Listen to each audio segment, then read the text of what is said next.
Hola, muy buenas noches, bienvenidos, gracias por acompañarnos. Estamos para compartir con ustedes esta hora de información en este domingo tan particular. Estamos iniciando el noveno mes del año y tenemos, por supuesto, para compartir con ustedes en dos temas hoy que nos vamos a alejar un poco del ruido político en el que habitualmente, digamos, tenemos que dedicarle al programa. Y hoy le queremos convidar con un tema que indudablemente muchas veces pasa desapercibido, es un tema médico. Nos referimos al tema de los labios leporinos. Y hemos conocido en estos últimos días algunos números que son realmente impactantes respecto de esto, y hemos querido introducirnos y meternos un poco más en esta cuestión. Queríamos ver qué pasa en Salta, qué pasa con la media nacional. Algunos datos indicaban y queríamos saber hasta dónde el tema del labio leporino, y obviamente que esto se traslada también a las cuestiones relacionadas con el paladar y todo lo que tiene que ver con su efecto en la dentadura. Me pareció realmente importante que podamos conocer qué pasa en nuestra provincia, cómo los factores genéticos, hereditarios y en algunos casos ambientales determinan este tipo de cosas. Un tema que muchas veces no terminamos relacionándolo. Hoy hemos charlado y queremos compartirlo con ustedes en la radio, en Profesional, con el doctor Chagradip. Él es un cirujano pediátrico, preside una fundación que es Aurea y que además ha sido ministro de Salud de la provincia, y hemos charlado con él sobre todo esto que pasa. Con esta fundación en la que él está, se dedican y pueden viajar al interior de la provincia a atender casos específicos de labios leporinos para mucha gente que no se puede trasladar, pero hemos aprovechado para conversar qué pasa con los distintos sectores que tenemos en la provincia, y cuando hablo de sectores me refiero a estas diferencias geográficas, climatológicas, y cuánto esto puede influir en la generación del labio leporino. Y hemos conocido algunos números impactantes de un tema realmente impactante, así que lo vamos a compartir con ustedes hoy y vamos a tener la posibilidad de ver cómo ese promedio o la cantidad de labios leporinos sobre la cantidad de la población cambia muchísimo de acuerdo a la geografía y al tema ambiental, fundamentalmente, lo que son algunos impactos ambientales sobre esta problemática.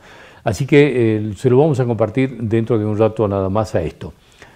Y hoy vamos a abordar y nos vamos a meter un poco más en el tema de la violencia de género, porque sabemos que la legislatura está debatiendo la prórroga de la emergencia de violencia de género que tiene la provincia. Sabemos que viene de hace bastantes años nuestra Salta en emergencia por esta cuestión y por esta problemática.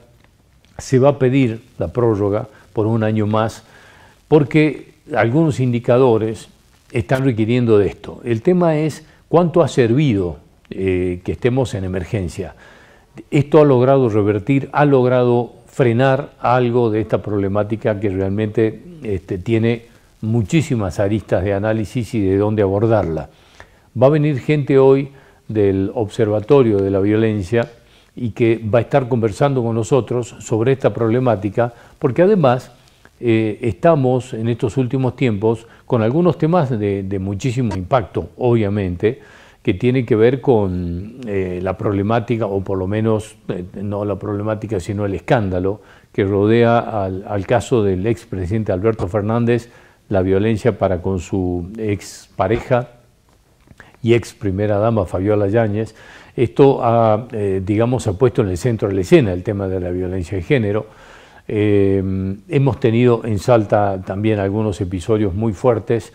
No nos olvidemos que está por iniciar un juicio, por lo menos se ha determinado que se eleve a juicio una denuncia por abuso sexual contra el intendente de Vaqueros, Daniel Moreno, y un asesor de él, Esto se va a elevar a juicio en poco tiempo y esto obviamente vuelve a poner sobre la mesa la discusión y esta temática que indudablemente no deja de tener índices dolorosos y preocupantes.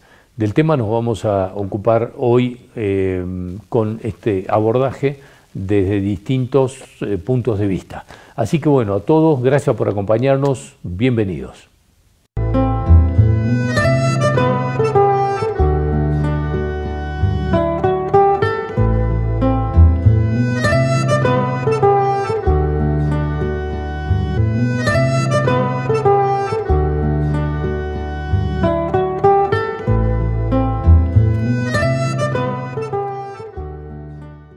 El doctor Chagra Deep, que es un cirujano pediátrico, se ha ocupado y se ocupa desde hace mucho tiempo de la problemática del labio leporino. Y esto ha hecho que a través de una fundación, que es la Fundación Áurea, han empezado a viajar al interior para hacer operaciones gratuitas, obviamente para gente que no tiene acceso a este tipo de operaciones, para gente que no tiene los recursos para trasladarse a la capital, fundamentalmente para estar aquí varios días, con todo el desarraigo que eso significa, y además porque en muchos casos se ha logrado detectar de casos un tanto escondidos, o de gente que ha creído que esa problemática la va a tener por vida, que no conocen, que es una patología que se puede corregir con cirugía. Y hemos charlado con él, queríamos abordar este tema porque tenemos algunos indicadores con respecto a la media nacional y cómo está Salta respecto de esto, y dentro de Salta, cómo es la relación de los casos respecto de la cantidad de habitantes, y tenemos muchas variaciones. Sobre todo hay un lugar donde hay un número bastante elevado, que es el norte de la provincia, y en principio, por lo que nos ha dicho el doctor Chagra, tiene bastante que ver esto con los temas ambientales. Y bueno, por supuesto que estuvo charlando en profesional, en la radio, y hemos rescatado esta nota para compartirla con ustedes sobre un tema que muchas veces lo tenemos un tanto escondido y que no conocemos absolutamente todo lo que es el contexto que rodea a esta patología. Así que lo compartimos con ustedes y volvemos enseguida. ¿Qué tal? Digo bien que se puede descubrir a través de animales el origen. Mire, en realidad está todo en estudio y solo en animales en este momento, pero de todas formas ya hay un consenso particular con respecto al labio leporino. Labio leporino, así como usted lo dice, es fisura labial. Labio leporino se llama porque tiene la similitud del labio de la liebre. Lepori es liebre, que es hacia arriba el labio de la liebre. Entonces, cuando los chiquitos nacían con esa malformación, lo asimilaban a ese tipo de patología. Pero en realidad este es una malformación congénita de origen multifactorial y hereditario. Lo voy a ir describiendo en parte al concepto. Sí, sí. Malformación congénita es decir que viene con el nacimiento, es decir, el niño nace con esa patología.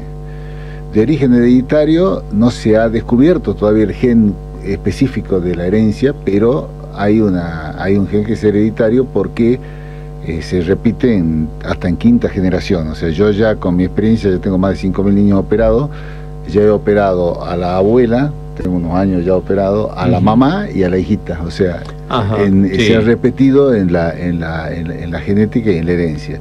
Y multifactorial porque tiene que haber, para que aparezca esta malformación, y ya en el bebé, algunos factores. Yo puedo tener el gen, pero si no tengo los otros factores, mi bebé o el hijo nace sano. O sea, no hace falta que tenga el gen y que sea coincidente con que nazca con labio leporino. Entonces, yo tengo muchos pacientes que me dicen, doctor, mire, yo no tengo ningún antecedente. Bueno, pero se repite hasta la quinta generación, somos hijos de inmigrantes, muchas veces no sabemos el antecedente de alguien y nace un bebé con labio leporino. Y multifactorial porque hay otros factores, que es lo que decía el artículo que usted me envió. No es solo hereditario. No es solo genético y congénito, tiene que haber, y lo dice muy bien ahí el estudio que se ha hecho, que tiene que haber otros factores ambientales, que pueden ser enfermedades infecciosas en el embarazo. O sea, la mamá a lo mejor ha tenido alguna enfermedad infecciosa y no lo sabe, en los 3 primeros meses, esto es importante decirlo, porque cuando se forma el labio leporino, en los 3 primeros meses del embarazo, a veces la mamá ni sabe que está embarazada y ya se está malformando esta patología. Entonces, esto hay que tenerlo en cuenta porque, en definitiva, también son otros factores, por ejemplo, ambientales, como los pesticidas, como también la deficiencia de vitamina A, la desnutrición, también es un factor que lleva a esto. Imagínense, nosotros vamos al norte a operar y la estadística del norte, si bien no está reglada y reglamentada, nosotros la venimos llevando y es uno de los índices más altos de fisura labial que tenemos. Y estamos por preguntarle cómo son los porcentajes, digamos, y cómo está Salta respecto de una media nacional, ¿cuántos casos cada cuántos habitantes? ¿Cómo es? En realidad, la media nacional, 1 cada 1.500 es aproximadamente, o 1.200, depende de las estadísticas que tengamos, y Salta tenemos lugares de 1 cada 600 nacidos vivos en el norte con esta patología. Ese es el número, la estadística en el norte. En el norte, pero por ejemplo hay lugares en el sur de Bolivia donde hay más todavía, o en lugares de México donde la estadística llega a 1 cada 80 nacidos vivos en pueblos así. Pero ¿por qué es esto? Yo le explico por qué. Es decir, al ser hereditario y multifactorial, entonces yo tengo el gen, tengo un chiquito con labio leporino, ese chiquito crece y se junta con otra persona que tiene hijos después, que también tienen el gen. Entonces se potencia la genética del labio leporino cuando los dos lo tienen a este gen de la malformación. Como no hay migración en esos lugares, o sea, no es que se van de ese lugar, sino que la persona que se queda a vivir habitualmente allí va a tener hijos con otra persona vecina de allí que a lo mejor lo tenga, eso se va a ir potenciando. Lamentablemente, entonces, no es que vamos a tener menos labio leporino, sino que vamos a tener más en este contexto. Pero los factores ambientales, que son los que en definitiva desencadenan muchas veces esta malformación, también se los puede controlar. Es lo que nosotros podemos controlar. No podemos controlar la genética. Yo no puedo decir, no tengo que controlar algún tratamiento preventivo.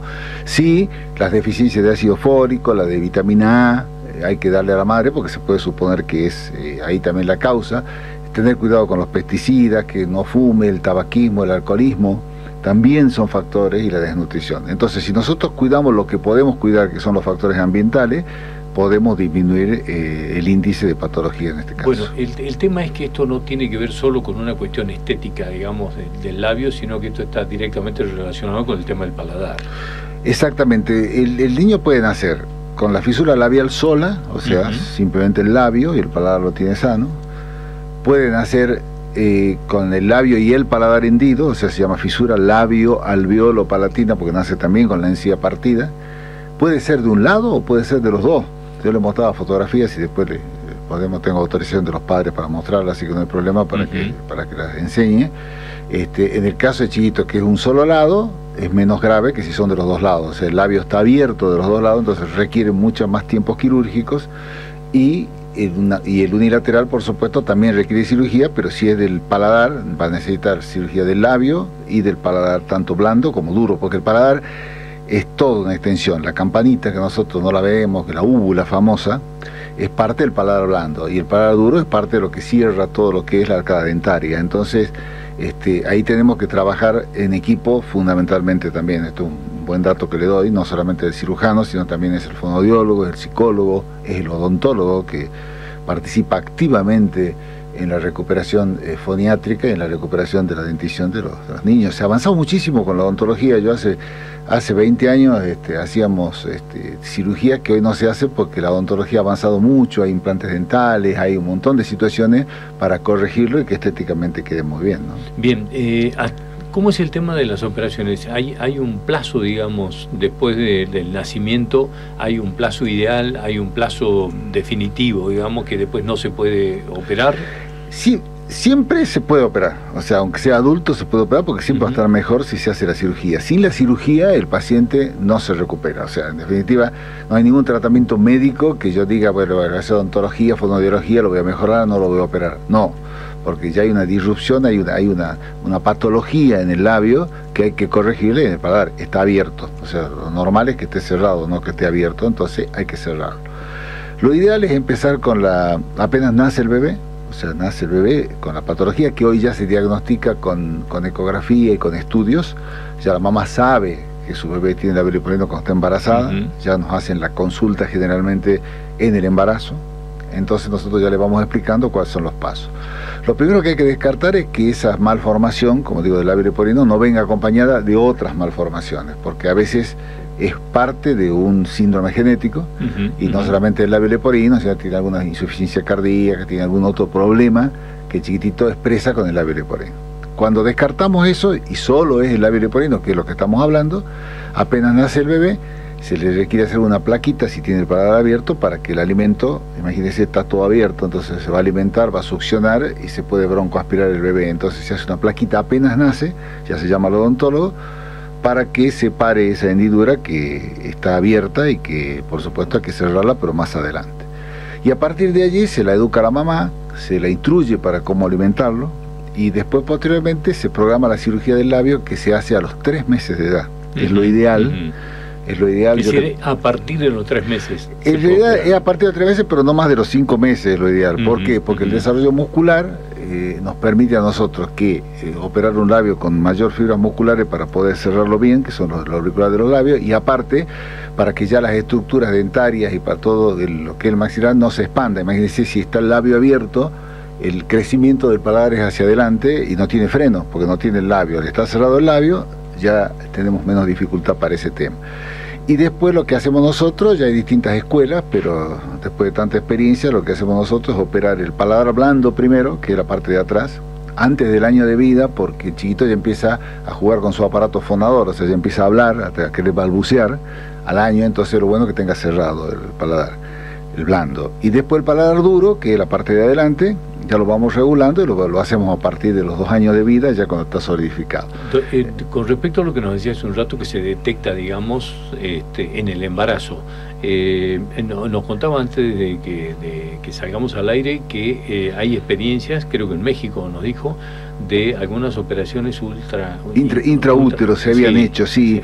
Se dejaron de hacer porque el riesgo de vida era alto, entonces el riesgo de vida para el bebé, pero se hicieron operaciones de estas características porque al haber regeneración de la célula en el embarazo, al haber células madre, el chiquito se lo operaba intraútero, se le operaba el labio, se lo volvía a colocar adentro del vientre, seguía el embarazo, y el bebé nacía sin labio leporino, porque ya nacía con el cerrado su labio y con la regeneración, entonces no había cicatrices sino regeneración. Esto daba muy buenos resultados estéticos, pero en definitiva el riesgo de vida era alto, y no se justifica, ya se ha dejado de hacer, y no se justifica tener semejante riesgo por una cirugía que después, esto quiero decirlo bien claramente, que si se opera en tiempo y forma, si se hace un tratamiento odontológico en tiempo y forma, si se hace un tratamiento foniátrico, el chico recupera prácticamente todo, es decir, se recupera casi al 100%, es decir, solamente queda una cicatriz estética en el labio que se corrige, inclusive cuando son más grandes, la nariz leporina también, porque no sé si ha observado, tiene el labio y la nariz. La nariz ya la operamos con un poquitito más grande, se hacen injertos de cartílago, y la verdad que yo tengo pacientes que, se los puedo mostrar, ya son profesionales, inclusive abogados, médicos, etcétera, que usted los ve y no tienen prácticamente absolutamente nada y no se dan ni cuenta que tiene labio leporino. Entonces, por eso la recomendación, digamos, de que se haga cuanto antes. En tiempo y forma. O sea, no es cuanto antes, sino cuando corresponde. Si yo le digo que el labio hay que operar a los 3 hasta los 5 meses, lo operamos. Ahora, ¿qué pasa? Esto es muy difícil porque imagínense un paciente que nace, vamos a suponer, en Morillo o en el interior, y yo le digo, venga a los 3 meses. El paciente se tiene que trasladar, traer la mamá, tiene que venir con la familia, tiene otros chicos, lo tiene que dejar y llega al hospital. Le digo porque me ha pasado como jefe de servicio, yo he sido fundador del servicio de cirugía plástica del hospital de niños. Llega el paciente y está resfriado, porque en el camino, el aire acondicionado del colectivo, el aire, el viento, entonces le decimos, no, mire, no lo podemos operar porque no está en condiciones, es cierto, porque está resfriado, tiene que volver. Y el paciente, cuando va a volver dentro de 2 meses más, capaz que no puede. Y así se va retrasando la cirugía en los pacientes del interior. Lamentablemente terminan operándose no en tiempo y forma. Por eso la importancia de que salen ustedes. Exacto. Entonces, después de haber vivido esa experiencia, nosotros en la Fundación Aure hemos hecho convenio con distintos lugares, como ser en Orán, con la Fundación Argentinidad, que era intendente el doctor Pablo González. Hemos operado más de 100 niños en el sanatorio, totalmente gratuito. O sea, no es que es gratis la cirugía porque tiene costo, pero los costos los financiamos entre ambas fundaciones y la colaboración. Y también hemos ido a Rosario de la Frontera, hemos ido al interior también a Cafayate, hemos ido a Cachi atendiendo. Cuando no hay quirófano, lo que hacemos es, bueno, hacemos convenio y lo trasladamos a los pacientes y tratamos de financiarlo. Y allí donde yo digo siempre que la política interviene muy favorablemente, porque los concejales, los diputados son los que conocen a veces la patología adentro, interior adentro. Es muy sencillo en la ciudad de Orán, pero hay veces que hay en lugares mucho más lejanos, en el interior profundo, donde se sabe que tiene un chiquito con una malformación, que a veces desconocen cómo se trata, y nosotros los recuperamos. O sea, desconocen que se trata. Que se trata directamente. Yo le contaba, antes que operamos a una mamá que tenía 50 años con el labio abierto. O sea, había tenido familia, todo, y la señora tenía el labio leporino, lo tengo documentado, y lo mismo lo operamos, por supuesto, para recuperar, pero esa mamá no, suponía que había nacido así, que tenía que estar así, que bueno, que esa era su vida y tenía que soportar esa patología. O sea, no sabía ni siquiera, como dice usted, que se tenía que operar. Hemos encontrado de todo en tantos años, pero la tranquilidad para aquellos que tengan esta patología es que tenemos equipos multidisciplinarios, los hay en el hospital de niños también, hay en los hospitales del interior también. O sea, sí se puede contener. Lo que es difícil a veces es, como dice Ablala, en tiempo y forma, porque a veces no se llega a tiempo y bueno, ya los resultados no son tan positivos como lo que esperamos. ¿Cómo es la información de los hospitales o los centros de salud del interior frente a un caso que nace con labio leporino? Digamos, ¿se informa inmediatamente? Se informa, sí. Cuando ha nacido el bebé, inmediatamente se informa y se hace un operativo que, si es que tiene un centro de salud y si hay odontólogo, se puede hacer la placa, si no se lo deriva a Capital para hacerlo. El tiempo de tratamiento odontológico se da y se permite porque, bueno, ir al odontólogo significa simplemente ir al odontólogo y hacer el tratamiento. En cambio, hacer una cirugía ya requiere que el paciente esté en buen estado, que tenga los análisis de sangre correspondientes. Muchas veces, como estamos diciendo, son pacientes que han nacido con deficiencia de vitamina, anémicos. Casualmente una de las causas puede ser esa, la multifactorial, que haya nacido con desnutrición. Por eso es que ha influido en la madre que tenga este paciente de labio leporino, le cuesta alimentarse encima. Entonces las cirugías son muchísimo más complejas y se requiere, por supuesto, de operativos más importantes para hacerla. Y en ese caso sí tiene que intervenir todo el sistema de salud, tanto público como privado, o como fundaciones como tenemos nosotros, ¿no? ¿Cómo es el posoperatorio? El posoperatorio, el paciente se opera, fíjese usted, si todo anda bien, en el día se puede ir o al otro día se va a la casa. No hace falta, si es que, salvo que sea un paciente que tenga alguna complejidad o tenga otra deficiencia, otra malformación, que da más tiempo internado. No debe succionar, el pacientito no debe chupar, no puede chupar 7 días, o sea, se lo alimenta, no con sonda, se lo alimenta con cucharita, con goteros, porque no puede chupar en la operación del labio. Ya cuando se opera el paladar un poquito más complejo, tiene que estar 20 días sin succionar, y después los puntitos se sacan a los 7 días en el labio y en el paladar caen solitos. O sea, en definitiva no es una cosa que tenga que la mamá de llevarlo a curaciones muy seguido, etcétera. Se hacen, así como diríamos nosotros, cancheras las madres cuando ya tienen varias cirugías, ya ellos la manejan muy bien, saben bien cómo es, las madres responsables, se les hace unos tubitos de cartón en los bracitos para que no se meta la mano a la boca, porque la complicación más frecuente es el manotazo del propio niño. O sea, el chico le pica, le molesta y se manotea y se saca los puntos. Entonces tenemos que tenerlo, para no enyesarlo a los bracitos, porque es duro, le ponemos unos cartoncitos que se flexibilice, pero que no llegue a meterse la mano a la boca. Así que el postoperatorio es de esa característica. Bueno, muy bien. Vamos a seguir con el tema, así que le agradecemos que haber venido, doctor. No, por favor, y yo le agradezco a ustedes también. Nosotros ahora vamos a estar en Viña y Coronel Moldes, vamos a estar atendiendo, les decía, de la fundación, ampliado el espectro. También tenemos pediatras que vamos a llevar para hacer atenciones médicas, y después eventualmente la cirugía ya colaboramos con el arco político para que nos colabore también para la derivación y el sistema de salud, por supuesto. Muy bien, muchas gracias por venir.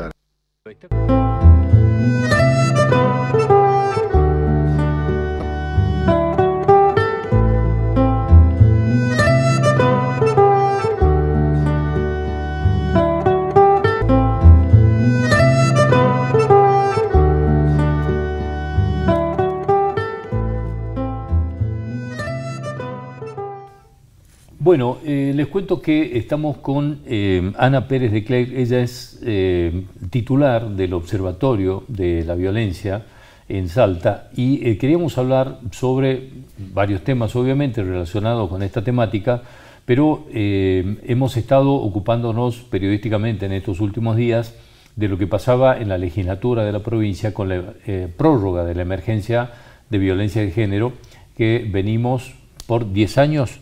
Sí. ¿Es así? ¿Cómo estás? Gracias por estar aquí como siempre. Gracias Bienvenida. por la invitación y por poner este tema en agenda, que me parece que tiene que estar siempre. Bueno, se cumplieron 10 años de la declaración de la emergencia. Recordemos que la declaración de la emergencia fue promovida por el movimiento feminista, el movimiento de mujeres, y porque, bueno, paralelamente estuvo después lo del Ni Una Menos, marchas a nivel nacional. Siempre nosotros tratamos de evaluar todos los fenómenos sociales que coayudan a que un fenómeno se convierta en una problemática a tratar, y bueno, fue el caso de la violencia de género, que creo que de ese tiempo a esta parte toda la sociedad también tomó más conciencia del grave problema que era, y bueno, la declaración se iba renovando año a año, y bueno, este año, si bien nosotros hacemos informes todos los años, en motivo de los 10 años que se cumplían, hicimos un informe donde pudimos mostrar cómo a lo largo de estos 10 años fueron, por ejemplo, creciendo las denuncias por violencia, que pasaron de 14.000 a 26.000. En los 10 años. En los 10 años. Eso hay que entenderlo no como que ahora somos una sociedad más violenta que hace 10 años, sino que ahora hay más lugares para denunciar, las personas se animan más a denunciar, y si nos fijamos en la franja de edad que más denuncia, justamente es entre los 20 y los 30 años. Entonces, bueno, es un cambio generacional, un cambio cultural y también institucional, porque en estos 10 años también se crearon fiscalías especializadas en delitos contra la integridad sexual, fiscalías, la UFEM, que es la que se dedica al tema exclusivamente de los femicidios. Después otras fiscalías que no son especializadas, pero por ejemplo Cafayate, ANTA, toman las cuestiones de violencia de género y quedan registradas. Entonces empezamos a tener un registro mayor y mayor demanda también de la población sobre esta temática. Se denuncia más, digamos, sigo con este hilo, digamos. Sí. ¿Qué pasa? Y no sé si se mide los porcentajes que tenemos, digamos, de violencia. ¿Se mantienen a partir de estos números? ¿Han crecido las denuncias, pero digamos los casos más o menos se mantienen dentro de un mismo porcentaje en las estadísticas? Nosotros la forma de medirlo es a partir de las denuncias, pero tenemos otros indicadores, como por ejemplo el caso del abuso sexual, que ese lo mide el Ministerio de Seguridad de Nación, toma los registros de la policía de todo el país, y bueno, Salta está bastante por arriba de la media nacional, pero además... En abuso sexual. En abuso sexual. Pero además tiene una tendencia, igual que en otras provincias, igual que en Nación, de aumento, muchísimo aumento, ¿no? Si uno ve la curva gráfica, es impresionante cómo aumentan los casos. Esto también es fruto de una sociedad más consciente. Hoy en día... Es decir, se denuncia más. Cualquier profesional de salud está obligado a denunciar no solamente abusos, sino cualquier situación de violencia. Tiene 72 horas para denunciar, y lo dice la ley 7.888, que es nuestra ley provincial de violencia. El artículo 6 dice: educación, salud, están obligados a denunciar hoy. Entonces, ¿cómo se convirtió esa obligación de denunciar en llevarla a la práctica? Nos dicen, digamos, esto no hay un dato estadístico, pero nos dice la gente del Ministerio Público Fiscal, sí es verdad que se acercan más docentes, más personal de educación a alertarnos sobre situaciones de abuso, y bueno, eso hace que una sociedad que antes miraba para otro lado, que se va a arruinar la familia, mejor que la chiquita lo tape y no lo echemos al tío de la casa o de la mesa familiar. Hoy no, hoy es un tema que sale a la luz muchísimo más, todavía hay un subregistro importante, todavía es algo que culturalmente se oculta, pero bueno, es un dato que a nosotros nos permite decir, bueno, más allá de un dato concreto como son las denuncias, también hay otros fenómenos como es el abuso sexual, que es una tendencia que a nivel nacional aumenta, porque este fenómeno cultural de cambio también se da a nivel país. Este caso del abuso sexual, digamos, tiene que ver con este cambio de paradigma de los roles del hombre y de la mujer, por ejemplo, dentro de una familia, de cómo estaba constituido antes, digamos, esa cosa muy paternal, la autoridad del hombre por sobre todas las cosas. ¿Está relacionado con esto? Sí, yo creo que tiene que ver con que las mujeres también adquirieron justamente más autonomía en este tiempo, relaciones más igualitarias, y bueno, ya esta frase que, bueno, estos días replicó mucho, no nos callamos más, o hermana, yo te creo, tienen que ver con eso, con poder decirlo, yo creo, sobre todo. Sin embargo, digamos, las causas que son penales, como es el abuso, la amenaza o las lesiones, van por vía penal y se investiga, ¿no? No es que yo lo digo y ya automáticamente se culpa a una persona, sino que tiene que haber, justamente, se tienen que probar los hechos, se hacen test psicológicos. Pero sí es una problemática que yo creo que las estadísticas nos muestran que salió a la luz de manera impresionante. ¿Cómo has visto la reacción de la sociedad frente a este caso, digamos, tan resonante del expresidente Alberto Fernández y su expareja Fabiola Yáñez, que, digamos, ha puesto al tema, digamos, en el centro de la escena? ¿Cómo has analizado la reacción de la sociedad? Sí, la verdad que lo puso en agenda el tema y en todos lados se hablaba de eso. Yo creo que el gran cambio es que no se lo ve como un tema personal, ¿no? No es como, bueno, es una pelea de pareja, que lo arreglen entre ellos, es cosa de la vida privada del intendente. No, hoy la violencia de género es un tema público y la sociedad no está mirando para otro lado, está tomándolo como un tema preocupante, así que me parece súper importante. Y también lo que se fue más allá de la parte más morbosa, si se quiere, o del chat o de las fotos de ella, que me parece que no corresponden y que no ayudan, pero si uno se pone a analizar un poco el caso, muchos decían, ¿por qué tardó tanto tiempo en denunciar? Bueno, justamente con esto hay algunos personas de la política de Salta que dicen, bueno, hay muchas denuncias falsas. Primero, que eso no hay un dato concreto que podamos decirlo y mostrar ese dato.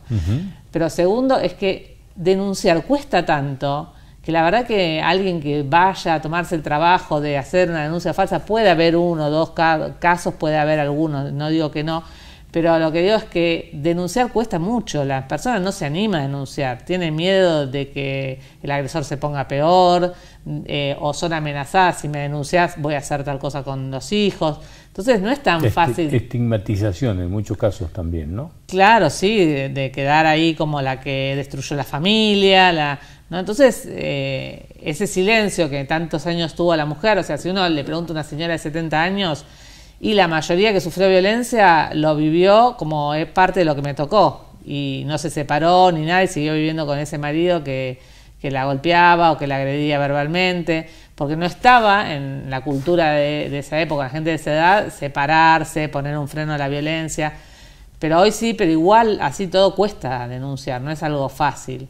Entonces se vio muy claro en el caso que la violencia del expresidente llega por otra causa, por la causa de los seguros, y el juez, cuando ve que hay violencia, él tiene que intervenir, tiene la obligación de intervenir. En otro momento de la historia hubiese dicho, bueno, no, esto es algo, una pelea de la familia, otro tema, no me meto, sigo con la causa de los seguros.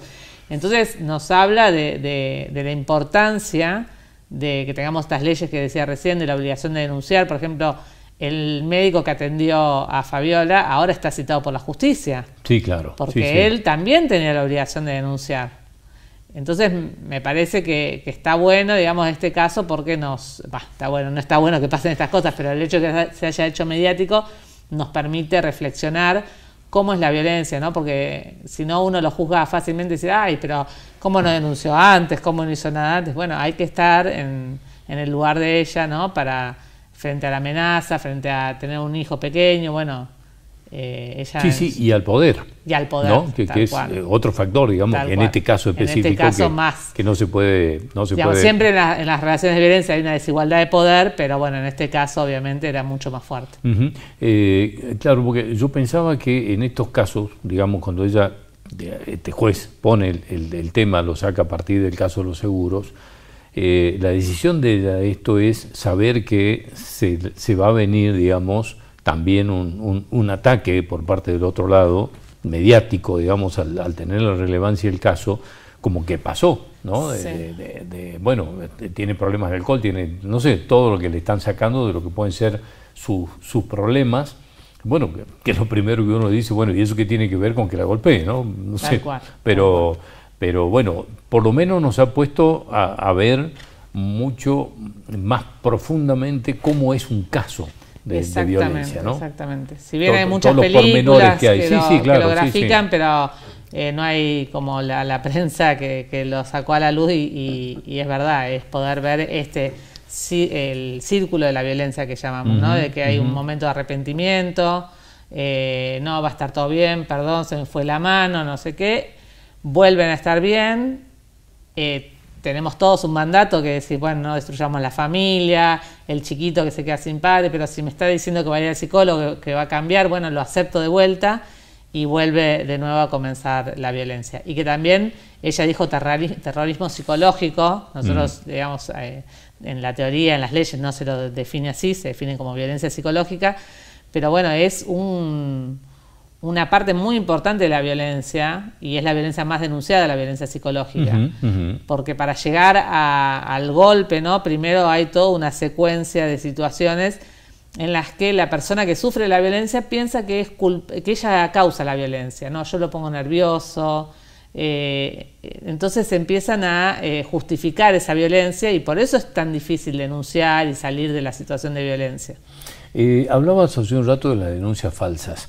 En lo que a ustedes les toca actuar, digamos, ¿tienen alguna estadística de lo que pueden ser denuncias falsas y en otros casos el retiro de la denuncia? Digamos, esto, digamos, ¿en qué porcentaje se puede evaluar? El retiro de la denuncia es algo que circula pero que no es real. Nadie puede retirar una denuncia, no se retiran las denuncias. La denuncia, o el arrepentimiento de la víctima, digamos, o no existe tampoco. Claro, puede ser que la llamen a declarar y que diga, no, bueno, exageré, cuando fui a denunciar exageré, no es así. O que, por ejemplo, en la obligación de denunciar, una médica, un médico, una enfermera, un docente denuncie, bueno, mi paciente o la mamá de mi alumno sufre violencia, voy a la comisaría, denuncio. Cuando citan a la mujer, dice, niega. ¿Puede rectificar? No, la verdad que con mi marido nos llevamos bien, no hay ningún problema. Bueno, ¿qué pasa? Si todo el relato de la docente o del médico nos dice que corre peligro la vida, por más que la persona que está afectada lo niegue, la justicia a veces también actúa, que fue el caso de Snopek. O sea, tiene que seguir investigando. Claro, tiene que seguir investigando y protegiendo a la persona que sufre de la violencia. Sí, porque ahí puede haber una amenaza. Claro, detrás de eso, digamos. La justicia está por la vida de esa persona, más allá de que ella no lo asuma. Eso por un lado. Entonces, lo de retirar la denuncia o no rectificar los hechos, bueno, es relativo. Obviamente, bueno, hay casos que, bueno, que si no ratifica y el caso no era de gravedad, bueno, pasa, se archiva la causa y ya está, digamos. Y después la otra cuestión de las denuncias falsas. Nosotros tenemos dos vías que generalmente no se conocen. Cuando es una violencia de género, pero que no hay agresión física, que no hay lesiones, que no hay amenaza o que no hay abuso sexual, va por el foro civil. Y el foro civil no investiga. No se va a poner a ver si es verdad que le dijo malas palabras, si es verdad que todos los días la encierra dentro de la casa. No se va a poner a investigar. Lo que va a hacer la justicia va a proteger, tenemos una justicia proteccionista, va a proteger a la persona en situación de violencia y le va a decir al agresor que se abstenga de ejercer esos hechos de violencia y que es, bueno, distintas medidas como que se aleje de la vivienda. Esas son las medidas que toma la justicia por un tiempo para que cese la violencia. Eso es lo que hace la justicia. Cuando es penal, cuando hay lesiones y eso sí va por la vía penal, entonces ahí sí se investigan los hechos y sí hay un juicio y sí termina siendo culpada la persona si se demuestra que fue la que hizo esos hechos y bueno, puede ir a prisión o la pena que le corresponda. Entonces están esas dos vías, entonces muchas veces dicen, bueno, no pasó nada, o la persona en situación de violencia dice, fui y denuncié y no pasó nada. Ahí es como, claro, porque si no es penal no se va a investigar. Y nosotros en el informe de emergencia, lo que nosotros hicimos un análisis y una propuesta, lo que nosotros vemos, recomendamos al gobierno provincial de por dónde continuar, porque esta problemática, como vemos, no se termina, no es que hago la emergencia y la resuelvo, no es una problemática que se va a resolver de la noche a la mañana. Nosotros lo que proponemos es que además de la posibilidad de denunciar, que hemos visto que aumentó muchísimo, esté ese otro acompañamiento más a largo plazo. Porque lo primero que hace la justicia es ponerte a un policía en la puerta o decirle al agresor que se retire del lugar, pero eso no resuelve el problema de la violencia. Por ejemplo, si el agresor tiene consumos problemáticos, o si ella, la madre todo el tiempo le está diciendo, no ves que sos una tonta, que tendrías que volver con él porque él tiene un buen trabajo y todo mi entorno me dice que yo soy la culpable y que tengo que volver con él. Bueno, si yo no tengo un acompañamiento psicológico, algo que me acompañe, y lo más probable es que denuncié, pero vuelvo. Entonces, los problemas de violencia no se terminan resolviendo solamente con la denuncia o solamente con las medidas de protección que tome la justicia. Necesitamos un trabajo de fondo. Bueno, ahí nos lleva, volvemos de nuevo a la emergencia. Concretamente, y para la gente que no lo tenga claro, ¿qué significa? ¿Qué herramienta te da tener la emergencia, en este caso, prorrogada? Bueno, la emergencia, por un lado, solicita que el Ejecutivo destine una partida presupuestaria y por el otro lado, también exige un plan, que haya un plan provincial de abordaje de la violencia. Lamentablemente en estos 10 años no se estructuró este plan, si bien se crearon organismos, se creó la Secretaría de Mujeres, Género y Diversidad, se crearon fiscalías, secretarías, pero el plan de abordaje recién, bueno, ahora sí la Secretaría lo está elaborando, está invitando a todas las partes involucradas para que este plan pueda ser pensado transversalmente. ¿Por qué es eso? También otra cosa a destacar es que cuando empezó la emergencia había muy pocos municipios que tenían área de género y hoy, si bien nosotros hacemos un relevamiento cada 2 años, en el 2022 el 73% de los municipios tenían área y ahora ha bajado a un 68% con el cambio de gestión que hubo en diciembre. Algunos municipios han cerrado sus áreas o quedaron una sola persona. Y la verdad que a nosotros nos parece fundamental ese trabajo en territorio. Porque sobre todo uno va a la justicia o va a la comisaría, denuncia, pero después eso va a la justicia y te llega un papel que a veces no sabemos ni leerlo, que está difícil, ¿no? Una notificación judicial. Además hay muchos municipios que no tienen áreas judiciales, digamos, tienen nada más que lo policial y después tienen que terminar viajando a Salta con todo lo que eso significa. Exactamente. No sé, económicamente y en tiempo, ¿no? Exactamente. Entonces, que haya alguien del municipio que le puede ir siguiendo la situación, mirá, llegó esta notificación, significa esto. Dicen que el agresor se tiene que ir a vivir a otro lado, vamos a estar viendo que se haya ido, no se fue, vení, avísame, le avisamos a la justicia que no se cumplió con la medida. Todo ese acompañamiento y que sea más en el llano es fundamental para que las personas puedan salir de la situación. Bueno, tu evaluación sobre los 10 años, primero de la emergencia y por qué entendés que debe seguir. Sí, mi evaluación es positiva en el sentido que sí, en estos 10 años, primero tomó envergadura la problemática, se generaron protocolos en salud, protocolos en educación, se crearon áreas de género en los municipios, se creó la Secretaría de Mujeres, Género y Diversidad. Ahora toda esa estructura, comparado con lo que creció la demanda de 14.000 a 26.000 casos, todavía nos falta recurso humano que pueda abordar esa demanda, como digo, de una manera más de calidad. Hoy por hoy tenemos ¿sí? un destacamento policial en cualquier pueblo y municipio, tenemos la posibilidad, si bien no está en todos los lugares, pero están los distritos judiciales en el norte, en el sur, en el centro, el acceso a la justicia de alguna manera está, pero necesitamos ese acompañamiento continuo y más de fondo, que bueno, para eso se necesita recurso humano y bueno, en este momento también los recursos financieros son... ¿Qué pasa con esta problemática en la educación? Digamos, si hay abordaje, no hay, y cómo se debería abordar esto en las materias escolares. En educación, la verdad es que yo siento un gran orgullo en el sentido que hicimos un protocolo y ese protocolo uno va a cualquier escuela pública y está pegado el protocolo. Yo creo que ese protocolo les dio herramientas a las y los docentes para saber qué hacer con esas situaciones que muchas veces antes quedaban en un libro de actas de la escuela, se cerraba, se guardaba y no pasaba nada, o era vergonzoso para la directora admitir que había una situación de violencia o que había una alumna que le habían abusado y estaba embarazada.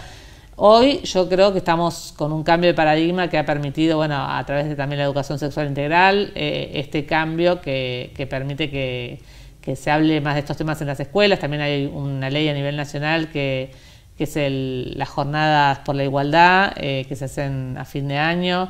Entonces, bueno, el tema, tal vez no de la mejor forma, no tenemos un programa de educación sexual integral que deberíamos tener, pero sí ha llegado a las escuelas la temática y eso te lo dicen la gente del Poder Judicial, que sí se acercan docentes con la problemática.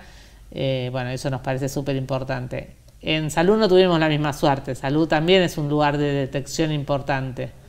uno de los momentos en que se desata la violencia es el embarazo. ¿Por qué decís que no tuvieron suerte? ¿Qué pasó? Porque se hizo el mismo protocolo, bueno, no el mismo, sino que tiene que ver justamente con qué herramientas le podíamos dar a los profesionales de salud para que detecten situaciones de violencia. Y se hizo el protocolo, y el protocolo estipulaba que cada centro de salud, cada hospital tenga su equipo interdisciplinario que trabaje el tema de violencia. Y eso se logró solamente en el Hospital San Bernardo. Y eso que hubo un plan internacional, el Spotlight, la iniciativa Spotlight, que trabajó con el Hospital de Rosario de la Frontera, de Tartagal, para que se instalen esos equipos ahí. Y bueno, como que salud, desde por ahí la mirada médica hegemónica, no toma la violencia como un problema de salud, pero la Organización Mundial de la Salud en los 90 dijo que era un problema de salud. Bueno, Ana, te agradezco muchísimo haber venido como siempre. Bueno. Muy amable de aceptar la invitación. Bueno, gracias a Hasta ustedes. cualquier momento, muchas gracias. Nosotros nos vamos a reencontrar el próximo miércoles a las 11 de la noche en esta misma casa. Gracias por acompañarnos. Que terminen muy bien este domingo.